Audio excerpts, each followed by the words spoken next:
guys, welcome back to OWO UK, and here is my review, my thoughts of Halloween 3 Season of the Witch. Now, this is one that Josh unfortunately couldn't review because he didn't have a copy of the film. I was chatting to him about it, and the morning he texted me and we were chatting, he said he didn't have a copy of Halloween 3. I went out with my girlfriend that day and I was just having a look around the sort of charity shops over here, and I stumbled across a copy of Halloween 3, and I felt kind of bad that I'd managed to find a copy and Josh was struggling to find one. Anyway, I messaged him and told him, look what I found, and he's like, oh, brilliant, so I can do a review of Halloween 3, whereas unfortunately Josh wasn't able to as yet. I mean, he could still pick up a copy and hopefully he will find one somewhere. So yeah, Halloween 3 Season of the Witch. Now, this is the only film of the first 3 Halloweens that doesn't feature Michael Myers or any of the story from the first 2. Although there is a scene where one of the kids is watching in TV and there is a trailer for the original Halloween film. So John Carpenter's original idea was to finish 2 where it finished, and then he could branch the Halloween films out and do an anthology of horror films that all sort of centered around Halloween but weren't dead set on the whole Michael Myers, Laurie Strode thing like that. There's not as much graphic violence and blood in this film compared to Halloween 2, but the death scene is pretty intense. I'm not going to go too much into it because I don't want to give too much away, even though I have in the other 2 reviews. But along with the first 2 films in the series, they go for more the suspense and dramatic tension as the main theme, which is pretty cool. That's kind of what you want. You don't always want blood and gore and that. Well, I don't anyway, but some people out there do.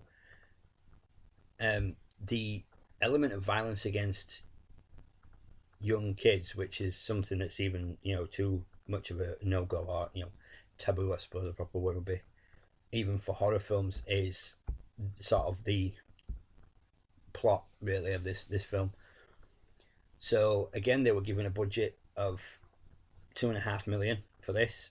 It made a good profit. It made 14.4 million, so that's like almost 5 times its production budget. That's in the United States, but it was the poorest performing film in the Halloween series up to this point, despite making money. As well as the disappointing box office returns, a lot of critics just slated the film. They just absolutely just laid into it. It had, initially, it was negative reception from the film because obviously there's no Michael Myers in it.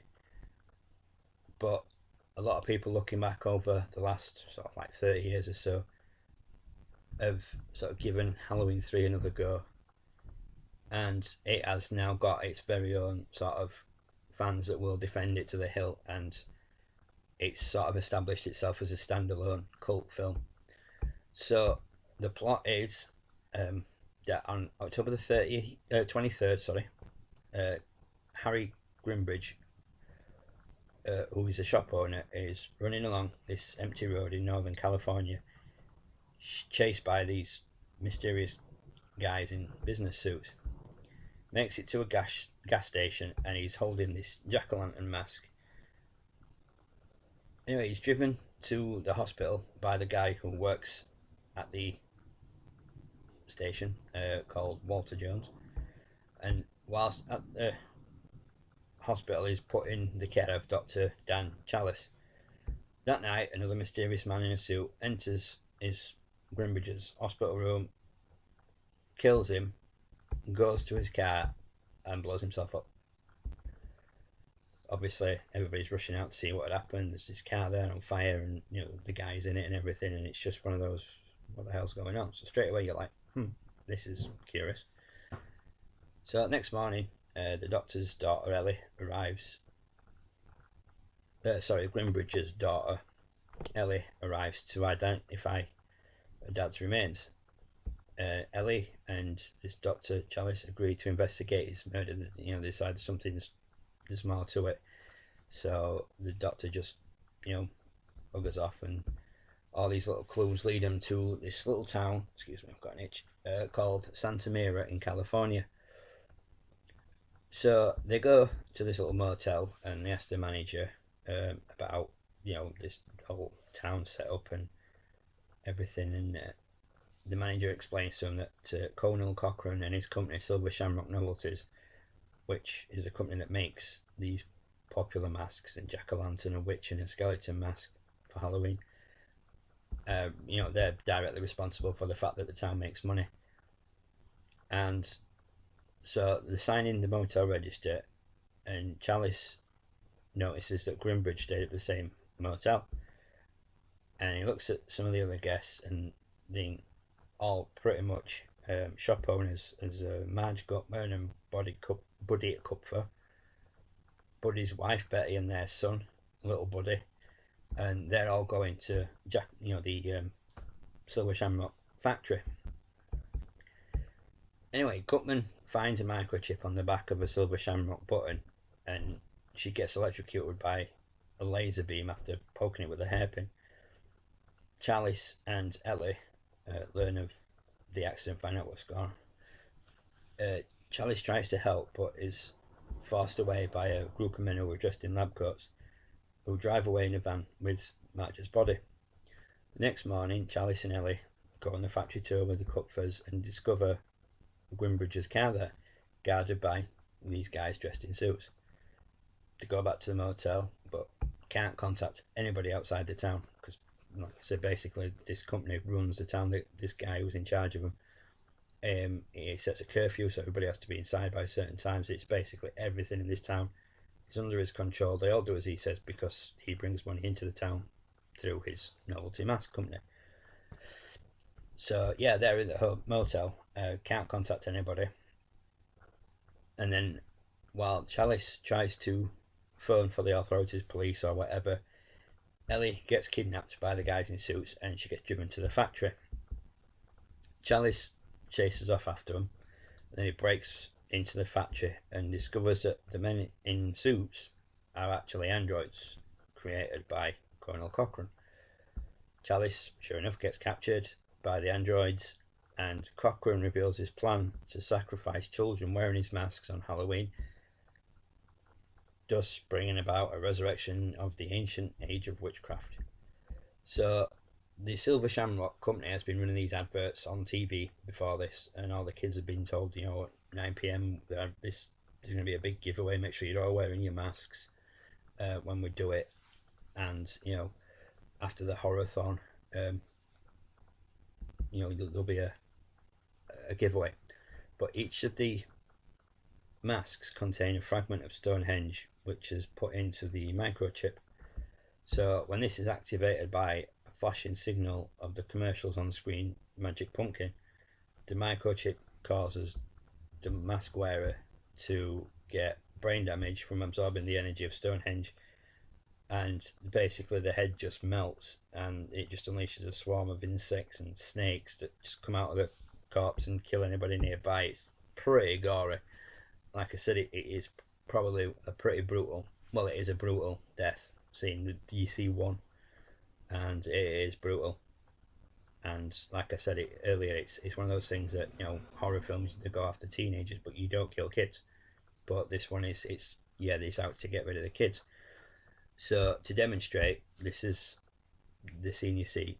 Cochran kills the Kupfers this way. Basically puts them in a room, airs the advertisement, the chip goes off on the kid's mask, on Junior's mask, and his face melts. Snakes, cockroaches, God knows what come out. Snake bites his dad, and obviously they all die because of the snakes and everything, and it's really, like I said, it's pretty gross. So that night, Cochran puts a Silver Shamrock mask on Chalice and leaves him to die. The same fate as the trick-or-treating children who are going to come back for this competition to win something that he's created where there is no real giveaway. It's just basically he's just going to mass murder all these kids. But Chalice manages to escape, destroys a television set, removes the mask, and escapes through a ventilation shaft and rescues Ellie. He dumps the chips from the. He dumps chips from the overhead rafters and activates the signal with the commercial, killing Cochrane and his employees and destroying the computer chips along with the entire Silver Shamrock factory. As the two drive away, Ellie attacks Chalice, revealing that Cochrane replaced the real Ellie with an android duplicate, which is a little bit out there, but you know, it is what it is. Chalice crashes the vehicle and decapitates the android with a tire iron, whatever you want to call it. So Chalice runs off, arrives at Jones's gas station, where he contacts the television stations, convinces them to take the advert off air, tells them what's going to happen, and all but one of the station managers remove the commercial. However, at the same time, a group of trick-or-treaters wearing their masks that are not destroyed come to participate in the big giveaway without, you know, obviously being aware of the sacrifice that they are going to be. Chalice, like I said, persuades his stations to take it off channels 1 and 2, but not channel 3, where the fake sweepstakes keep on playing right onto the magic pumpkin sequence. He then desperately tries to convince the company to stop playing the commercial, yelling on the phone as the animated pumpkin head blinks non-stop in front of him and the children, and the film ends with Chalice screaming down the phone for the final station to turn off the commercial. Now, I was skeptical about this film. I joined the sort of Michael's not in it, why should I watch it, it's going to be a load of crap. And I watched it when I got the DVD, and then I rewatched it to do this review, and I quite enjoyed it. I can see why a lot of people changed their mind over it. Despite the fact that Michael's not in it, I think it does stand alone great as its own film. I think it's really well done, and like I said, the storyline where the guy's just out to kill children is just not done. It's just one of those things you just don't do. But yeah, it's a really good film. It's a shame Josh didn't get to watch it to review it, but like I say, I hope he gets to see it, as it is a good film, and he can, you know, maybe do a review of it at some point. But yeah, I really enjoyed the film. Like I said, the first time I was like, it were alright, and then when I rewatched it, I was like, no, actually, it is a really good film, and the plot is just out there, you know, trying to kill kids. It's just not done. It's not cricket. So yeah, I would say watch Halloween 3, Season of the Witch. Even if you're a Michael Myers fan and he's not in this, watch it and give it the benefit of the doubt if you haven't already. Like I said, I was a bit, because Michael wasn't in it, I didn't think it was going to stand up to sort of Halloween expectations, but it did, and I'm glad I watched it a second time, and I didn't just write my review from what I remembered the first time round, because it might have been a very, very different review. So yeah, Halloween Season of the Witch, Halloween 3, whatever you want to call it, is a really good standalone film. It's just a shame it took people so long to appreciate it for what it is, but by that point they'd associated the first 2 Halloween films with Michael Myers, so it's kind of to be expected.